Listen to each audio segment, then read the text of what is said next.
Traverser le Sahara en ces temps modernes est déjà assez difficile, mais tenter de le traverser au Crétacé était très dangereux.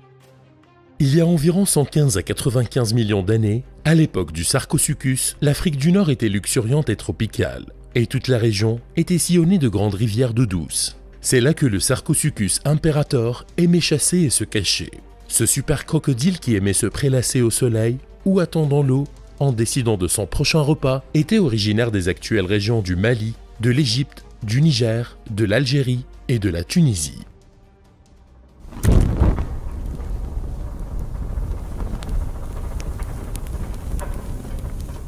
C'est en sachant que le Sarcosuchus profitait des eaux de la rivière. Il le fallait, vu sa taille énorme, mesurant environ 12 mètres de long et pesant presque 8 tonnes. Il devait se couvrir comme il le pouvait. Heureusement pour le Sarcosuchus, pendant cette période du Crétacé, il n'y avait pas de pénurie d'eau douce pour chasser à travers l'Afrique du Nord. Maintenant, vous pourriez penser qu'avec cette taille, il serait impossible de se cacher, et c'est compréhensible. Mais considérez ceci.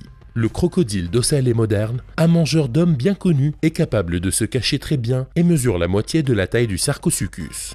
Si ce chasseur ancien était encore là, il y a encore des endroits où il pourrait se cacher et manger à peu près tout ce qui se trouve sur son chemin. Le Sarcosuchus est aussi un candidat sérieux au titre du plus grand crocodilien ayant jamais existé. D'autres prédateurs massifs qui pourraient faire le poids avec le Sarcosuchus sont le Deinosuchus et le Purosaurus.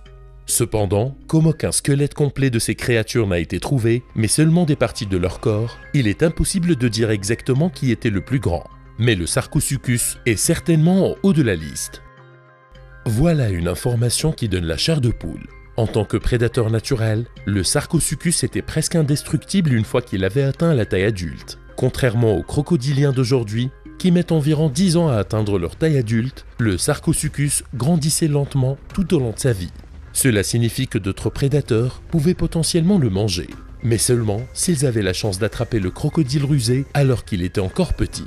Et même dans ce cas, si vous pouviez attraper un jeune Sarcosuchus, il vous fallait avoir une morsure assez forte pour le manger. Le Sarcosuchus était couvert de stéodermes, qui sont essentiellement des plaques osseuses formant une armure suffisamment efficace pour qu'elle continue à être produite au cours de l'évolution chez les créatures d'aujourd'hui. Nos crocodiles modernes ont aussi des ostéodermes, mais leur armure souffre occasionnellement d'une cassure dans la disposition des plaques osseuses, généralement autour du cou et sans diverses autres parties de leur corps. Le Sarcosuchus n'avait probablement pas cette faiblesse. Cependant, son armure le couvrant partout sauf à l'avant de sa tête et le bout de sa queue. Le Sarcosuchus était vraiment un char d'assaut vivant. Le Sarcosuchus se nourrissait probablement presque exclusivement de poissons et de tortues. Attention, il ne s'agit pas de petits poissons, mais des poissons comme le Mawsonia qui pouvaient mesurer jusqu'à 3 à 5 mètres de long. Mais il est également très probable qu'il mangeait aussi des dinosaures qui s'approchaient trop près de l'eau de temps en temps. Maintenant, vous vous demandez probablement pourquoi le Sarcosuchus ne mangeait pas plus de dinosaures, et la réponse réside dans la conception de sa mâchoire. Comme le crocodilien moderne connu sous le nom de Gavial du Gange, le Sarcosuchus imperator avait un museau long et fin, qui était mieux conçu pour chasser le poisson que pour le combat à tout va. Les espèces parentes de l'imperator en Amérique du Sud, telles que les Deinosuchus, avaient quant à eux des mâchoires plus larges, et pour cette raison, ils étaient plus aptes au combat. Des mâchoires plus larges permettent non seulement de manger une plus grande variété de proies, mais aussi d'exécuter la fameuse technique d'attaque crocodilienne connue sous le nom de death roll. C'est là qu'un crocodile attrape sa proie et tourne son propre corps, ce qui lui permet d'arracher les membres ou de déchiqueter le corps de sa victime. Avec ses mâchoires plus minces, il est peu probable que le crâne du Sarcosuchus ait pu supporter les pressions associées à ce mouvement. Cependant, cela ne veut pas dire qu'ils étaient totalement en sécurité. Une des caractéristiques intéressantes du Sarcosuchus était ses yeux. Au lieu de se déplacer vers la gauche et la droite comme on voit chez les crocodiliens modernes, les yeux de Sarcosuchus bougeaient de haut en bas. Si les dinosaures approchent du bord de l'eau, alors le Sarcosuchus savait certainement qu'ils étaient là. De plus de son mouvement oculaire vertical, le Sarcosuchus avait une autre caractéristique intéressante sur sa tête. Une bulle. Imaginez un grand globe au bout du nez du Sarcosuchus. Nous ne savons pas s'il l'utilisait comme une massue ou si elle servait à créer des sons pour appeler d'autres impérators à se joindre à lui pour tuer en groupe.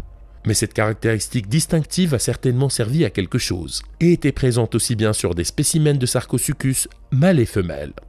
Hélas, le Sarcosuchus ne régnerait pas éternellement.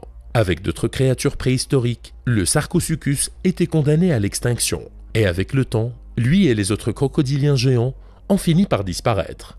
Les survivants crocodiliformes les plus proches des temps modernes seraient le gavial du Gange, pour son apparence, et le crocodile d'eau salée pour être le plus grand crocodilien régnant aujourd'hui. Si tu es intéressé par d'autres vidéos passionnantes sur les temps primitifs, alors tu peux cliquer sur cette playlist afin de regarder toutes les vidéos similaires. Tu peux également t'abonner à cette chaîne YouTube si tu ne veux rien manquer à l'avenir.